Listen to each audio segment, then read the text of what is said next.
ধন্যবাদ এবং স্বাগত জানাই আরেকটি ভিডিওতে। আজকে আমি কথা বলবো সাইকোথেরাপি ভার্সেস কাউন্সিলিং, অর্থাৎ সাইকোথেরাপির সাথে কাউন্সিলিংয়ের সম্পর্ক কী বা পার্থক্য কী, সাইকোথেরাপি কাউন্সিলিং সাথে সাইকোলজি কী, একজন সাইকোথেরাপিস্ট কী বা সাইকোথেরাপিস্টকে, এই বিষয় নিয়ে কথা বলবো। আমি আছি কাউন্সিলিং সাইকোলজিস্ট আসাদুজ্জামান রাজু, বর্তমানে প্র্যাকটিস করছি final mental health care centre, যেটি মিরপুর 2 অবস্থিত।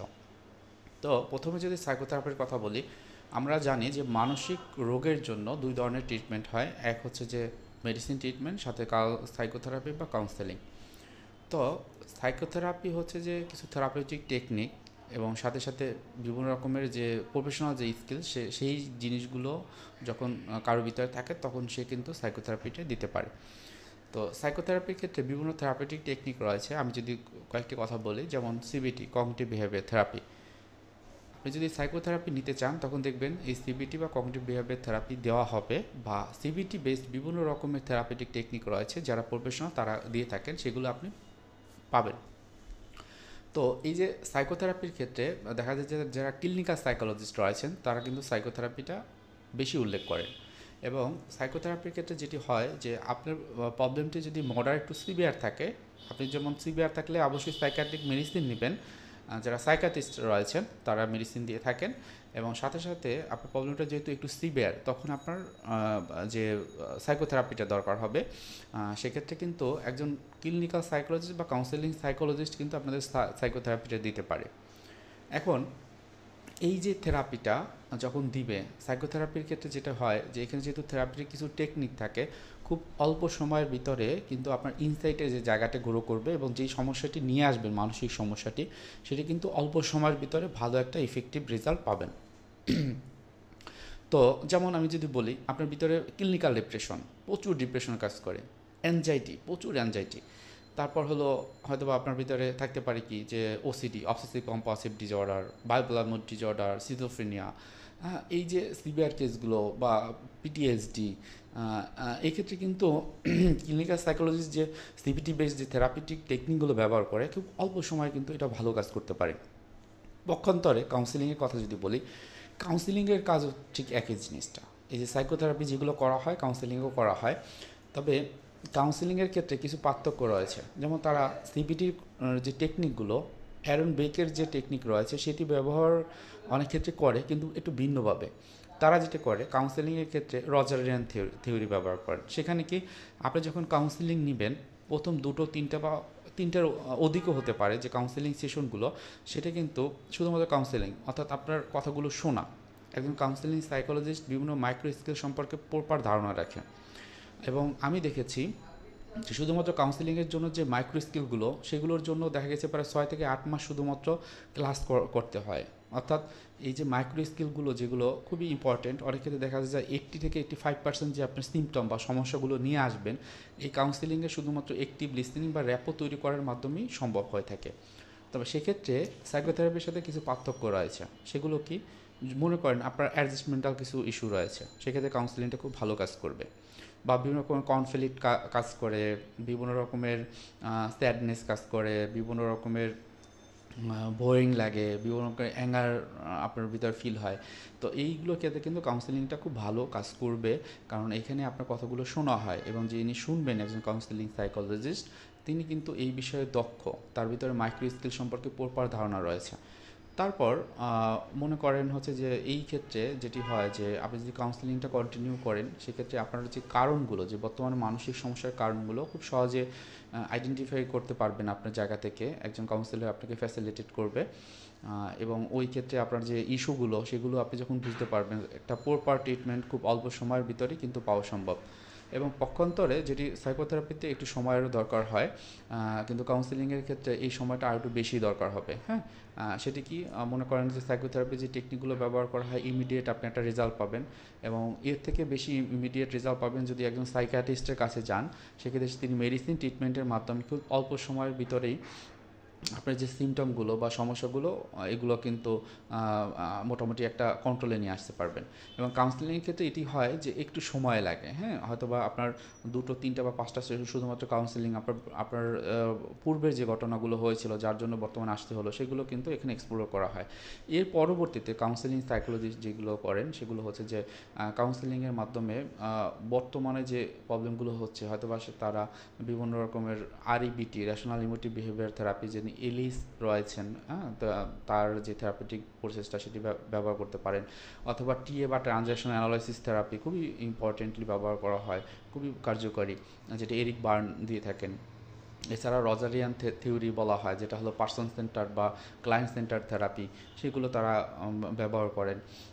এরপর হচ্ছে যে ইএমডিআর থেরাপি খুবই আপ টু ডেট বলা যায়, হ্যাঁ, যেখানে তারা একজন কাউন্সেলিং সাইকোলজিস্ট এটি দিয়ে থাকেন। এনএলপি রয়েছে, নিউরো ল্যাঙ্গুয়েস্টিক প্রোগ্রামিং। এছাড়া ডিবিটি রয়েছে, ডায়ালেক্টিক বিহেভিয়ার থেরাপি, এগুলো কিন্তু কাউন্সেলিং সাইকোলজিস্ট দিয়ে থাকেন। এবং মূল কথা হলো যারা সাইকোথেরাপি, যারা ক্লিনিক্যাল সাইকোলজি পড়াশোনা করে সাইকোথেরাপিটা দিয়ে থাকেন, তাদের উদ্দেশ্য এবং কাউন্সেলিং সাইকোলজিস্টের উদ্দেশ্য কিন্তু একই। হ্যাঁ, আপনার মনের যে সমস্যাগুলো সেই সমস্যাগুলো থেকে আপনাকে মুক্তি দেওয়া বা আপনি কীভাবে মুক্তি পাবেন সেটারই কিন্তু তারা ফ্যাসিলিটেশন করে থাকেন। সো কাউন্সেলিং সাইকোলজিস্টটা এভাবেই আপনাকে ট্রিটমেন্ট দিবে এবং আপনি পাবেন। এবং এই ক্ষেত্রে কাউন্সেলিংয়ের ক্ষেত্রে অনেক অনেক সময় কিন্তু এটাও হয় যে কাউন্সেলিংয়ে সময়টা বেশি লাগে, যেহেতু আপনার পূর্বের যে অভিজ্ঞতাগুলো শেয়ার করা এবং সেখানে বিভিন্ন যে কাউন্সেলিং প্রসেস রয়েছে, আমরা যেমন 2 চেয়ার টেকনিকে ব্যবহার করি, এমটি চেয়ার, হ্যাঁ, এইরকম বিভিন্ন রকম থেরাপিউটিক টেকনিকও রয়েছে তারা ব্যবহার করেন, লেটার রাইটিং, ফরগিভনেস বা অ্যাসার্টিভনেস, এগুলো। এবং যারা ক্লিনিক্যাল সাইকোলজি, যারা সাইকোথেরাপিতে প্র্যাকটিস করেন, তাদের বিভিন্ন রকমের কগনিটিভ রিস্ট্রাকচারিং, তারপর হচ্ছে যে প্রবলেম রিফ্রেমিং, তারপর কি হয় যে তারা আরও ইআরপি বা এক্সপোজার রেসপন্স প্রিভেনশন থেরাপি এবং বিভিন্ন রকমের থেরাপির টেকনিক রয়েছে তারা ব্যবহার করে। এখন আসেন যে সাইকোলজিটা কি। সাইকোলজির ক্ষেত্রে যেটা বলা হয়েছে যে সাইকোলজি হচ্ছে যে একটা ফিল্ড, একটা, এই যে আমার যে সাইকোলজির বাংলা যদি বলা হয় যে সাইকোলজি বলা হয় মনোবিজ্ঞান, মনের বিজ্ঞান। এবং ইংরেজিতে এটা বলা হয় যে psychology is the science of behaviour আর মেন্টাল প্রসেস। বিহেভিয়ার মানে আচরণ। আমার যা কিছুই হয় না কেন, আমাদের যে প্রবলেমগুলো হোক না কেন, আমরা কিন্তু আচরণের মাধ্যমে প্রকাশ করি। এবং সাথে সাথে আমাদের ভিতরে যেটি কাজ করে কগনিশন। কগনিশন হলো যে ব্রেনের যে ফ্রন্টাল লব রয়েছে, আমাদের ফ্রন্টাল লব সামনের অংশ, এটির মাধ্যমে আমরা চিন্তা করি, কোনো কিছু সিদ্ধান্ত নেই, কোনো কিছু ক্যালকুলেশন করি, ভালো খারাপের নির্ধারণ করি, আমরা কোনো কিছু দেখি, পারসেপশন করি, এবং ওই পারসেপশন করার মাধ্যমে আমরা বিভিন্ন রকমের অ্যানালাইসিস করি। এগুলো কিন্তু আমাদের ফ্রন্টাল লবের মাধ্যমে করা হয়। সাথে সাথে আমাদের যেটি আছে যে অ্যামিগডালা আছে, যেটা আমাদের ব্রেনের পিছন সাইডে অবস্থিত, যেটা আবেগের যে বিষয়। তো আমরা এই যে আবেগ কখন হয়, যখন আমরা চিন্তা করি, আমাদের চিন্তাটা কী ধরনের সেই অনুযায়ী কিন্তু আমাদের আবেগটা খুব কাজ করে। সো আমাদের চিন্তার জায়গাটা যদি পরিবর্তন করতে পারি, আলটিমেটলি আমাদের আবেগের জায়গাটাও কিন্তু পরিবর্তন হবে, সাথে সাথে আমার যে আচরণ সেটিও কিন্তু পরিবর্তন হবে।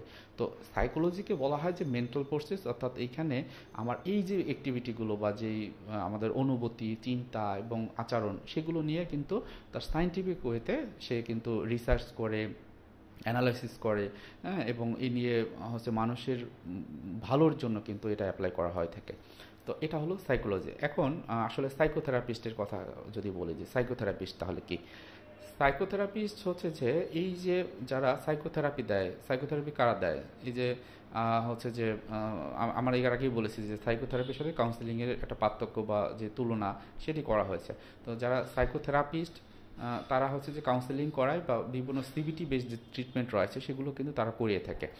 তো একজন সাইকোথেরাপিস্ট হতে হলে অবশ্যই তাকে প্রফেশনাল কিছু যে এডুকেশনাল ব্যাকগ্রাউন্ড সেটা থাকতে হয়, সাথে সাথে অভিজ্ঞতা থাকতে হয়।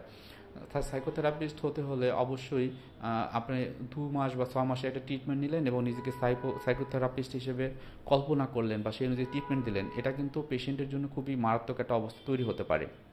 সেক্ষেত্রে অবশ্যই আমরা যেটা বলি যে একজন কাউন্সিলিং সাইকোলজি বা ক্লিনিক্যাল সাইকোলজিস্ট হতে হলে অবশ্যই অনার্স করতে হয় সাইকোলজির উপরে, এরপর মাস্টার্স করতে হয়, সেটা 1 বছর বা 1.5 বছর বা 2 বছর যেটাই হোক, সাথে সাথে এমফিল ডিগ্রিটা নিতে হয়। অনেক সময় দেখা যায় তারা এমফিল ডিগ্রি না নিয়েও বাংলাদেশের প্রেক্ষিতে শুধুমাত্র হায়ার যে স্টাডিজের ক্ষেত্রে কাউন্সিলিং সাইকোলজির উপরে বা ক্লিনিক্যাল সাইকোলজির উপরে ডিগ্রি নিয়ে তারা কিন্তু প্র্যাকটিসটা করতে পারে, শুরু করতে পারে। তবে অবশ্যই তাদের এই যে শুরু করবে একজন সাইকোথেরাপিস্ট হিসেবে সে শুরু করতে গেল, কিন্তু তাদের কিন্তু যেটি করতে হবে যে একজন যে ক্লিনিক্যাল সাইকোলজিস্ট বা কাউন্সিলিং সাইকোলজিস্ট যারা এমফিল করেছে তাদের আন্ডারে থেকে কিন্তু প্র্যাকটিসটা করতে হবে। সো সাইকোথেরাপিস্ট মানে এই না যে আপনি 3 মাস বা 6 মাসের একটা ডিগ্রি করলো, সে একজন সাইকোথেরাপিস্ট হলো, আপনার প্রবলেম নিয়ে গেলেন, সে আপনাকে কাউন্সেলিং করালো। এটা কিন্তু একটা খুব ক্ষতির কারণ হতে পারে আপনাদের ক্ষেত্রে। তো অবশ্যই এই জিনিসটা খেয়াল রাখবেন। আপনি অবশ্যই সাইকোথেরাপিস্টের কাছে ট্রিটমেন্ট নিতে গেলে তার ব্যাকগ্রাউন্ডটা জেনে নেবেন। তাহলে কি হলো যে আমি আপনাদেরকে যেটা বললাম, সাইকোথেরাপি সম্পর্কে বললাম, কাউন্সেলিং সম্পর্কে বললাম, সাইকোথেরাপি সম্পর্কে বললাম, সাইকোলজি সম্পর্কে বললাম। আর একটি বিষয় থেকে যায় যেটি আমি না বললেই নয়, সেটা হলো সাইকিয়াট্রিস্ট। সাইকিয়াট্রিস্ট কারা? সাইকিয়াট্রিস্ট হলেন একজন এমবিবিএস ডিগ্রিধারী একজন ডক্টর, যিনি মেডিকেলে তার এমবিবিএস ডিগ্রি কমপ্লিট করেছেন। এরপর পরবর্তীতে এফসিপিএস এবং অন্য অন্য যে ডিগ্রিগুলো সাইকিয়াট্রিতে সে করেছেন। সে মেডিসিন স্পেশালিস্ট এবং এই মেডিসিনগুলো যেটা মানসিক সমস্যার জন্য ব্যবহৃত হয়, হয়তোবা এমন হতে পারে যে ক্লিনিক্যাল ডিপ্রেশন, অ্যাংজাইটি, ফোবিয়া বা social anxiety, PTSD, sexual issue বা সেক্সুয়াল প্রবলেম, ইরেকটাল ডিসফাংশন, বা হতে পারে তার ভিতরে হচ্ছে যে ম্যানিয়া বা বাইপোলার মুড ডিসঅর্ডার বা সিজোফেনিয়া। এই যে রোগগুলো যদি সিভিয়ার থাকে সেক্ষেত্রে একজন সাইকিয়াট্রিস্টের কাছে যাওয়া মানে বাধ্যতামূলক অনেক ক্ষেত্রে। কেননা তারা মেডিসিনের মাধ্যমে তাদের যে যে ব্রেনের যে কেমিক্যালের ইমব্যালেন্স সেটা কিন্তু ব্যালেন্সে তারা নিয়ে আসে, এবং এর পরবর্তীতে তারা যখন ব্যালেন্সে নিয়ে আসে তখন একজন এই যে সাইকোথেরাপিস্ট, একজন কাউন্সিলর বা কাউন্সিলিং সাইকোলজিস্ট বা ক্লিনিক্যাল সাইকোলজিস্ট বা সাইকোথেরাপিস্ট যারা থাকেন তাদের কাছে কিন্তু সে রেফার করে। এমন হতে পারে যে আপনার প্রবলেমটি যখন তৈরি হবে আপনি একজন সাইকিয়াট্রিস্টের কাছে না গিয়েও ওই যে যারা থাকে ক্লিনিক্যাল বা কাউন্সিলিং সাইকোলজি বা সাইকোথেরাপিস্ট তাদের কাছে যেতে পারেন।